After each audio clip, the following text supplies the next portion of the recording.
हाँ जी, good morning everyone. कल तक हमने किया था कि क्वेश्चन में अगर कैश प्राइस ना गिवन हो तो हम क्या करते थे, दो मेथड से कैश प्राइस निकालते थे। पहला क्या था, एन्युटी के मेथड से। एन्युटी के मेथड में हम क्या करते थे, कैश प्राइस निकालने के लिए आपके पास 1 रुपी का एक पर्टिकुलर परसेंटेज के ऊपर for some years annuity rate given होता था, उसके अंदर उससे हम मल्टीप्लाई करते थे इसको, इंस्टॉलमेंट को, और जब इंस्टॉलमेंट इक्वल होंगी उस केस में हम क्या करते थे, एन्युटी मेथड का यूज़ करते थे। Annuity rate into amount of 1 installment plus advance. एक ये मेथड था कैश प्राइस निकालने का। एक दूसरा मेथड था कैश प्राइस निकालने का वर्क बैक मेथड, जिसके अंदर हम क्या करते थे, हम पहले लास्ट इंस्टॉलमेंट उठाते थे। लास्ट इंस्टॉलमेंट इंटरेस्ट इंक्लूड है तो उसका हम कैश प्राइस बनाते थे। हमारे पास एक फॉर्मूला था, क्या चीज़, last instalment into 100/100 plus rate of interest. तो हमारे पास कैश प्राइस लास्ट इंस्टॉलमेंट का निकल कर आता था, तो हम लास्ट इंस्टॉलमेंट से कैश प्राइस कैलकुलेट करते थे। फिर उस लास्ट इंस्टॉलमेंट के कैश प्राइस के अंदर हम ऐड करते थे उससे पहले वाले ईयर का, मतलब लास्ट सेकेंड ईयर का इंस्टॉलमेंट, क्योंकि अब उस 5000 लास्ट का था, उसमें हम लास्ट सेकेंड की इंस्टॉलमेंट ऐड करते थे, जिसके अंदर क्या है, इंटरेस्ट इंक्लूड है इस सेकेंड ईयर का।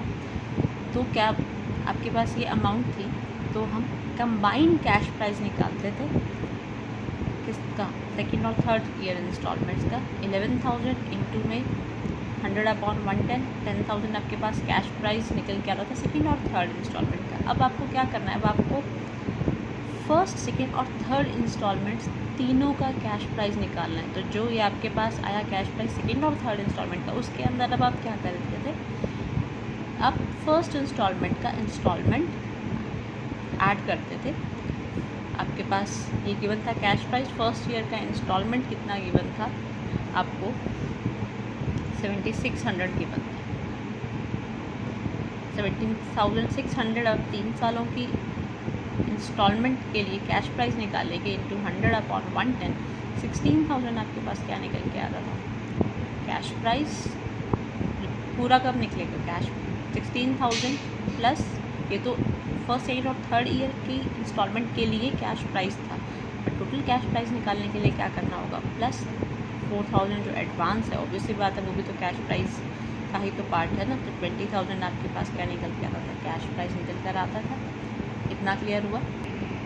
आज हम एक नई चीज़ करेंगे कि सपोज़ अगर क्वेश्चन में rate of interest he given ना हो तो आप क्या करेंगे। अब रेट ऑफ इंटरेस्ट निकालने के लिए आपके पास दो मेथड हैं, इन्वर्स प्रोग्रेसिव मेथड और प्रोडक्ट मेथड। अब इन्वर्स प्रोग्रेसिव मेथड के अंदर आपको क्या करना है, देखो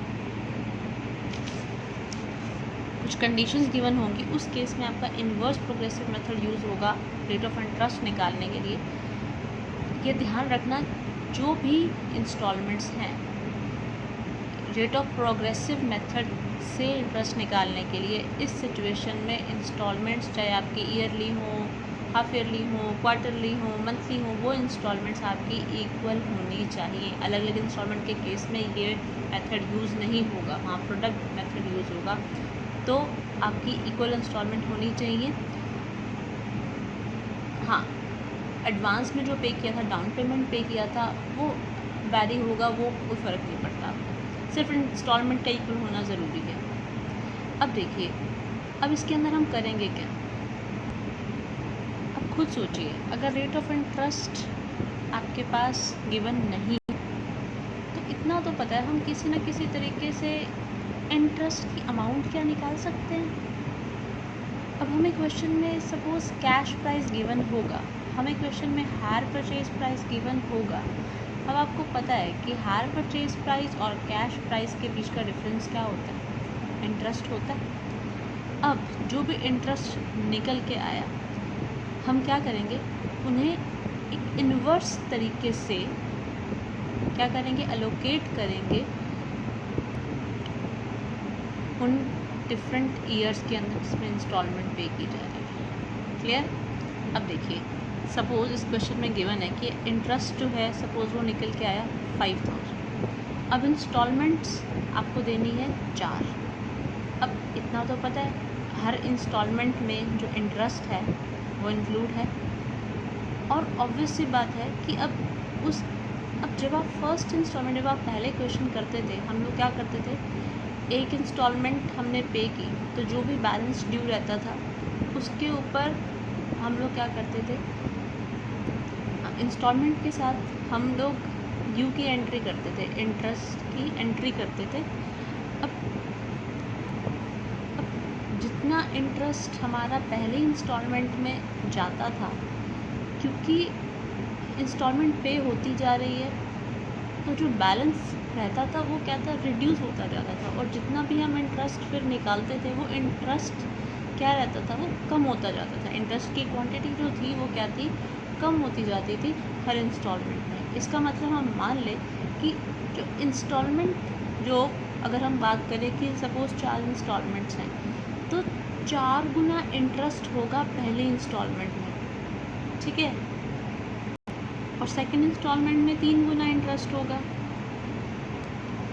थर्ड इंस्टॉलमेंट में क्या होगा, अगली वाली से दुगना इंटरेस्ट होगा, ठीक है। अब देखिए इसी तरह, इसीलिए हमने क्या किया, यहाँ पर इन्वर्स प्रोग्रेसिव मेथड यूज़ किया। तो आप क्या कर रहे हैं, यहाँ पर नंबर ऑफ पहली इंस्टॉलमेंट जब आप के टाइम पर, तो आउटस्टैंडिंग इंस्टॉलमेंट कितनी है, 4। इस हिसाब से आप क्या है करेंगे, जितनी भी इंस्टॉलमेंट है आप उन्हें रिवर्स में रखेंगे। अब आप क्या करेंगे, रेशियो ऑफ इंटरेस्ट बनाएंगे। अब ऐड करेंगे इनको, 4 + 3 + 2 + 1 10।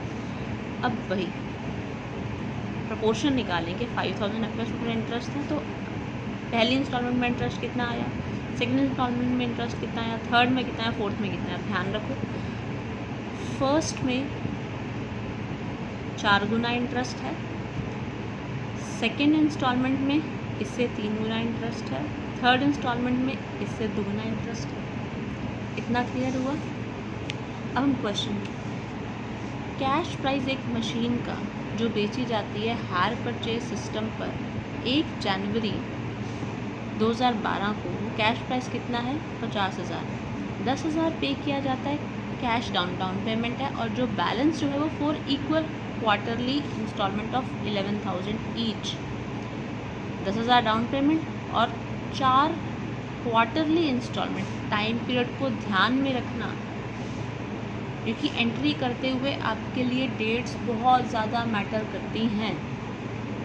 11,000 ईच मतलब 11,000 इंटू 4, 44,000 क्या हुई आपकी,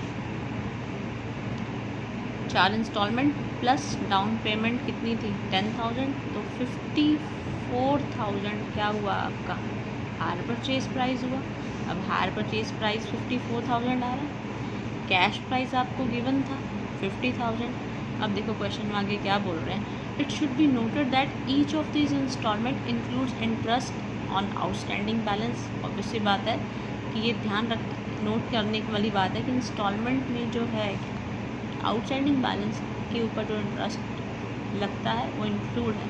find out the amount of interest include in each installment and open hire vendor account in hire purchaser books. अब आपको क्या करना है, हर इंस्टॉलमेंट में इंटरेस्ट कितना इंक्लूड है ये निकालना है, ठीक है, और हायर परचेजर की बुक्स में वेंडर अकाउंट शो करना है। अब आपके पास ऊपर कर आए हो, कैसे इंटरेस्ट निकलेगा, कैसे बटेगा, फटाफट से देखो। 54,000 हायर परचेज प्राइस निकला, कैश प्राइस 50,000 था, इंटरेस्ट निकालना है, कितना निकला, लेस करेंगे कैश प्राइस को हायर परचेज प्राइस में से, 4,000 इंटरेस्ट निकला। अब 4 इंस्टॉलमेंट्स थी, अब ऑब्वियसली बात है इन्वर्स प्रोग्रेसिव कर देंगे। 4 3 2 1 आपने निकाला, प्रोपोर्शन निकाला, 4,000 इंटू 4/10 1600, 4,000 इंटू 3/10 1200, 4,000 इंटू 2/10 800, 4,000 इंटू 1/10 400। तो आपके पास क्या आ गया, 4 इंस्टॉलमेंट में कितना कितना इंटरेस्ट इंक्लूड है, वो प्रोपोर्शन आ गया। तो आपको इंटरेस्ट भी अगर गिवन नहीं है तो आप क्या कर सकते हैं, इंटरेस्ट आप इंटरेस्ट जो है वो निकाल कर सकते हैं, अप्रोपोर्शनेट कर सकते हैं डिफरेंट इंस्टॉलमेंट में कितना उनका बनता है। तो इंटरेस्ट का रेट होना जो है वो ज़रूरी नहीं है। अब अगर क्वेश्चन में आपको अब अकाउंट बनाना है, आपको शो करना है, तो आप कैसे करेंगे देखिए। अब सिंपल सी बात है, क्योंकि आउटस्टैंडिंग बैलेंस तो था नहीं, ऑब्वियस सी बात है ना। आपकी इंटरेस्ट निकालते थे तो आउटस्टैंडिंग बैलेंस पर निकालते थे हम। अब इंटरेस्ट की रेट तो दे नहीं रखी, सीधा आपको क्या कर रखा है, आपको इंटरेस्ट आपके जो अमाउंट है आपने कैलकुलेट करी, अब वही चीज़ आप शो करेंगे। मशीनरी खरीदी थी कितने की, 50,000 की, 1 जनवरी को खरीदी, डाउन पेमेंट की 10,000 की 1 जनवरी को, at the end of year यानी पहले साल क्या एंट्री, ड्यू की एंट्री। आपको क्लियर सीधा इंटरेस्ट निकाल कर दे रखा है, तो वो किसी पर्टिकुलर अमाउंट पर लेस करके 40,000 के ऊपर कोई इंटरेस्ट तो निकालना नहीं है। तो सीधा क्या करो, 1600। तो अब साथ साथ क्या कर रहे हैं आप, इंटरेस्ट इंस्टॉलमेंट के अंदर जो है आपका इंटरेस्ट जो था वो ऑब्वियसली बात है इंक्लूड ही है, तो आपकी पेमेंट हो रही है इंस्टॉलमेंट की। सेम उसी तरह से आपको इंटरेस्ट नेक्स्ट के लिए दे रखा है। और ध्यान रखिएगा इसके अंदर क्या था हमारे पास, टाइम पीरियड ध्यान रखिएगा। टाइम पीरियड आपका 4 इंस्टॉलमेंट्स थी, लेकिन वो 4 इंस्टॉलमेंट्स क्वार्टरली थी, ये ध्यान रखिएगा। अगर क्वेश्चन में बोला वो मैंने कभी कि 4 ईयर, तो ध्यान रखिएगा ये ईयर नहीं, 4 इंस्टॉलमेंट है, यहाँ पर क्वार्टरली पे की गई है। तो रिमेनिंग पीरियड को जो था हमने क्या है, इंस्टॉलमेंट्स का हमने फिर अब देखिए इंटरेस्ट कैलकुलेट करके दे रखा था। अब आप 1 जनवरी को क्या कर रहे हैं, सॉरी दोबारा से देखिए, 1 जनवरी को मशीनरी खरीदी, 1 को पे किया डाउन पेमेंट, क्वार्टरली गिवन था क्वार्टर में। अब ऑब्वियसली बात है कि यहाँ क्यों नहीं आएगा, क्योंकि आप क्वार्टर गिवन है तो सीधा आप आउटस्टैंडिंग वैसे भी आपको इंटरेस्ट दे नहीं रखा, तो आप क्या करेंगे, इंटरेस्ट चार्ज किया क्वार्टरली, पहला क्वार्टर 3 महीने का, पेमेंट की इंस्टॉलमेंट की, इंटरेस्ट इंक्लूड है इसके अंदर। इंटरेस्ट की फिर ड्यू की एंट्री की आपने अगले क्वार्टर में 30 जून को, और फिर आपने 30 जून को क्या है इंस्टॉलमेंट की पेमेंट कर दी। फिर जून जुलाई अगस्त सितंबर एंड के अंदर फिर आपका नेक्स्ट इंटरेस्ट इंस्टॉलमेंट का पेमेंट का टाइम है। इंटरेस्ट जो ड्यू आपने निकाला था इन्वर्स प्रोग्रेसिव मेथड से वो क्या था 800, आपने इंस्टॉलमेंट की पेमेंट कर दी। 31 दिसंबर को 400 लास्ट क्वार्टर आप क्या कर रहे हैं, पेमेंट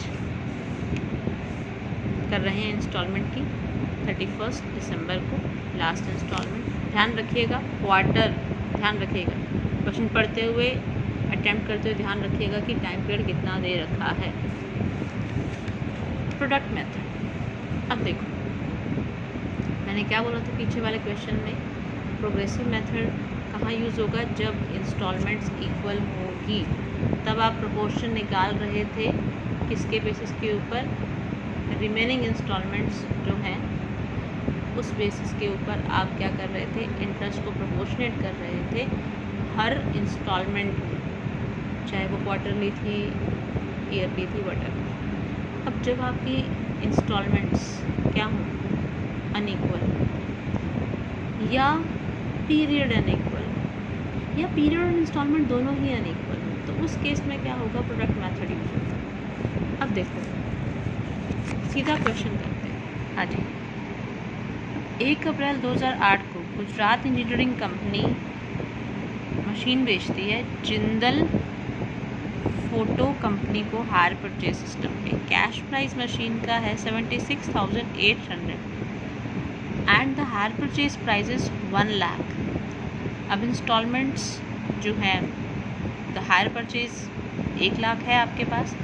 अब डाउन पेमेंट कितनी की जाती है, कैसे पे किया जा रहा है इस 1 लाख को, 20,000 साइन करते हुए एग्रीमेंट के टाइम पर डाउन पेमेंट है, 16,000 फर्स्ट ईयर के एंड में, 14,000 सेकेंड ईयर के एंड में, 22,000 थर्ड ईयर के एंड में और 18,000 फोर्थ ईयर के एंड में और 10,000 फिफ्थ ईयर के एंड में। ध्यान देखो, अब इसके अंदर क्या है, इंस्टॉलमेंट्स क्या है, अनइक्वल है, इतना तो क्लियर हो गया। और क्या गिवन नहीं है, इंटरेस्ट रेट गिवन नहीं है। अब यहाँ क्वेश्चन में बोल नहीं रखा कि इंटरेस्ट रेट नहीं गिवन निकालो, आपको देखना है कि हमें एक्चुअल में फाइंड आउट क्या करना है। ऑब्वियसली बात, आप इतना तो पता ही है, जब आप वेंडर अकाउंट बनाओगे या एंट्रीज करोगे, हमें इंटरेस्ट की एंट्री करनी है और इंटरेस्ट की ड्यू की एंट्री करनी है, तो हमें इंटरेस्ट निकालना कैसे। तो अब रेट नहीं है गिवन, अब क्या करेंगे यहाँ पर। अब यहाँ क्वेश्चन में कोई नहीं गिवन कि आपको प्रोग्रेसिव मेथड लगाना है या आपको प्रोडक्ट मेथड लगाना है। अब आप क्वेश्चन की रिक्वायरमेंट देखो कि आपको अकाउंट्स ऐसे बनाने होते हैं कि इंटरेस्ट आपको चाहिए, अब गिवन नहीं है। अब हाँ, ये सिचुएशन गिवन है, तो इस केस में क्या लगेगा, तो ध्यान से करना ये चैप्टर, वेरी इम्पॉर्टेंट। हाँ जी, अब देखो, अब इतना पता है टोटल इंटरेस्ट निकल जाएगा कैसे। हायर परचेज प्राइस गिवन था 1,76,800 गिवन था, कैश प्राइस, रिमेनिंग डिफरेंस क्या निकला आपके पास 23,200, टोटल इंटरेस्ट निकला। अब आपको वेंडर की बुक्स में हायर परचेज अकाउंट बनाना है। ध्यान रखना क्वेश्चन में क्या गिवन है, मोस्ट ऑफ हम क्या करते थे, हायर परचेजर के अकाउंट गिवन होते थे, वेंडर का हायर परचेजर की बुक्स में वेंडर के अकाउंट बनाते थे, लेकिन क्वेश्चन में वेंडर की बुक्स में हायर परचेजर का अकाउंट बनाना है। ये ध्यान रखना, ये नहीं कि क्वेश्चन आया सीधा हायर परचेजर की बुक्स में वेंडर का अकाउंट बना दिया, नहीं।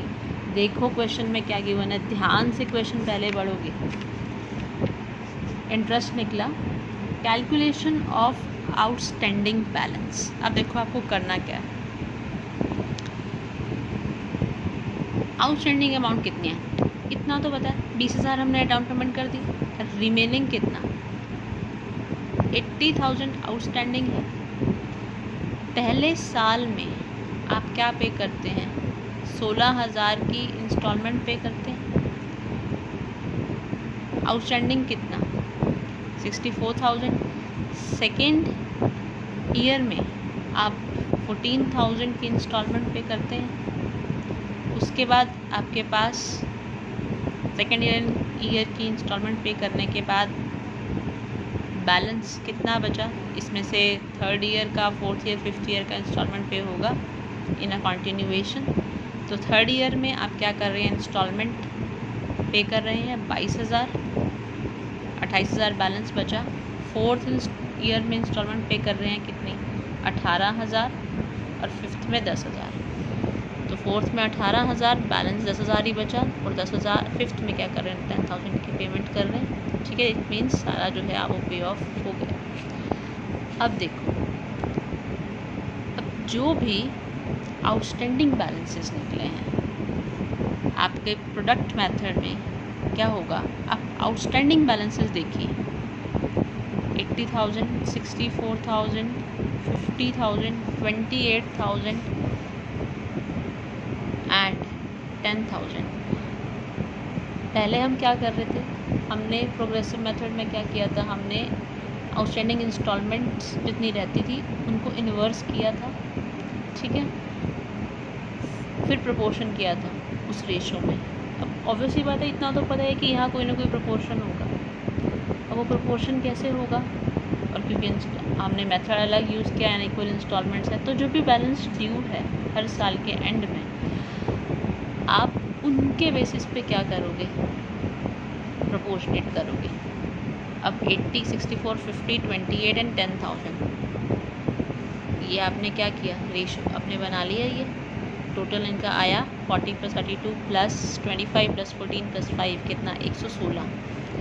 अब 116 फर्स्ट ईयर का अब आपको इंटरेस्ट निकालना है, कितना इंटरेस्ट निकला था 23,200। अब इंटरेस्ट की अमाउंट थी, सिर्फ आपको बांटना है बस, इंटू 40/116 8,000 सेकेंड ईयर के लिए, इंटरेस्ट अमाउंट थी 32/116 6400। थर्ड ईयर के लिए इंटरेस्ट अमाउंट थी 25/116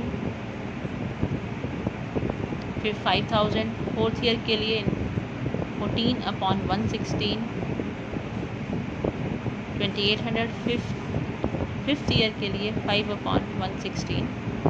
तो आपके पास इंटरेस्ट आ गया। अब सीधा क्या करना है आप देखिए।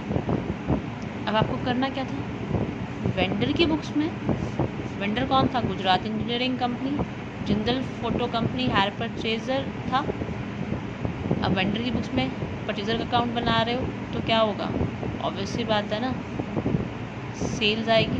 तो सेल की है कितना, 1 अप्रैल को 2008 को। अच्छा, अब फाइनेंशियल ईयर के अकॉर्डिंग क्लोज हो रहे हैं, ध्यान रखना, क्वार्टर बाई एनुअल जो भी है देख लेना। अब देखो 1 अप्रैल 2000 को सेल किया कितना, 76,800 में। अब डाउन पेमेंट की थी 1 अप्रैल को। अब इंटरेस्ट जो है ड्यू की एंट्री हुई होगी, हायर परचेजर के अकाउंट में एंट्री की। अब उसके पास से कितना पेमेंट आ रहा है वेंडर के पास, bank account debit, bank debit हुआ टू जिंदल फोटो कंपनी। इतना तो क्लियर हुआ ना कि बैंक में पैसा आ रहा है कहाँ से, जिंदल फोटो कंपनी से। तो क्या है, वेंडर की बुक्स में अकाउंट बन रहा है तो उसके लिए तो क्या है, पैसा आ रहा है। अच्छा, 16,000 बैलेंस उतरा, क्लियर। अब नेक्स्ट ईयर के बिगनिंग में 1 अप्रैल 2009 को 48,800 आपने, हाँ अब क्या कर रहे हैं, इंटरेस्ट की अमाउंट आपने निकाली थी, सॉरी आपने इंटरेस्ट की अमाउंट आपने निकाली थी 6400। बैंक से पेमेंट हुई है कितनी, इंस्टॉलमेंट की 14,000 गिवन है आपको इंस्टॉलमेंट सारी, बैलेंस निकल जाएगा। फिर 1 अप्रैल 2010 को बैलेंस उतरा, इंटरेस्ट थर्ड ईयर का 5,000 निकाला था। ध्यान रखना इंटरेस्ट ड्यू कब होता है और पेमेंट इंस्टॉलमेंट की कब होती है, एट द एंड होती है। इंटरेस्ट 5,000 थर्ड ईयर का, इंस्टॉलमेंट की पेमेंट कितनी थी 22,000 रिमेनिंग। फिर 2012 में आपके पास बैलेंस उतरा। फिर लास्ट में at the end of year, financial year है ध्यान रखना, कितना 2800 आपने क्या निकाला था फोर्थ फाइनेंशियल ईयर में, इंटरेस्ट निकाला था, पेमेंट 18,000 थी, बैलेंस उतरा। फिर इंटरेस्ट लास्ट ईयर का, फिफ्थ ईयर का, पेमेंट आपकी कितनी थी 10,000 की थी इंस्टॉलमेंट की। क्लियर हुआ, हो जाएगा।